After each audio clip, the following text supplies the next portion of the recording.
చెప్పండి. బెడ్ ఖాళీ లేక ఇక్కడికి వచ్చినాం ఎమర్జెన్సీలో. 15,000 అన్నారు. అది జాయిన్ అయినాక మళ్ళీ 25,000 స్కానింగ్ చేయాలన్నారు. అది అయిపోయినాక మళ్ళీ ఇప్పుడు ఎక్స్ట్రా 12,000 మళ్ళీ కట్టేసుకున్నారు. మెడిసిన్లని మళ్ళీ ఎక్స్ట్రా కట్టించుకున్నారు. ఇదేంటి మాకు ఇన్ఫర్మేషన్ ఇవ్వాలంటే లోపలికి వచ్చినాక మేమే ఇస్తాం అంతా అంటారు. ఇన్ఫర్మేషన్ ఏమి ఇస్తలేరు. అంతా వాళ్ళు ఇష్టం వచ్చినట్లు బిల్ వేస్తున్నారు. ఇష్టం వచ్చిన బిల్ వేస్తారు. ఏమి ఇన్ఫర్మేషన్ ఇస్తలేరు.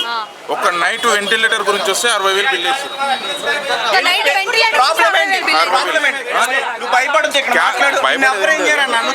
భయపడేది ఏం లేదు. ఎందుకు భయపడతాం? నేను మాట్లాడుతున్నాను.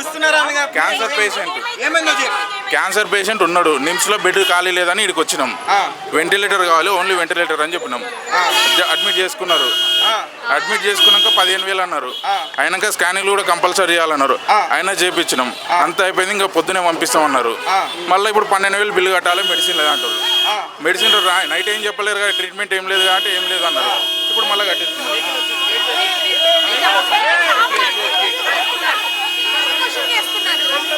ఇదంతా ఫ్రాడ్ ఉంది. హాస్పిటల్ మొత్తం హాస్పిటల్కి వస్తే ఆస్తులు అమ్మిపిస్తారు అంతే. ఇది హాస్పిటల్ ఏం లేదు. హాస్పిటల్ పెద్ద పేరుకే ఉంది కానీ ఫ్రాడ్ హాస్పిటల్ ఇదంతా. ఇక్కడ డిస్టర్బెన్స్ క్రియేట్ చేస్తున్నారు. ఇక్కడ ఉంటే ఆస్తులు అమ్మిపిస్తారని మళ్ళీ నిమ్స్కి వెళ్ళిపోతున్నాం. తీసుకెళ్తున్నాం. 950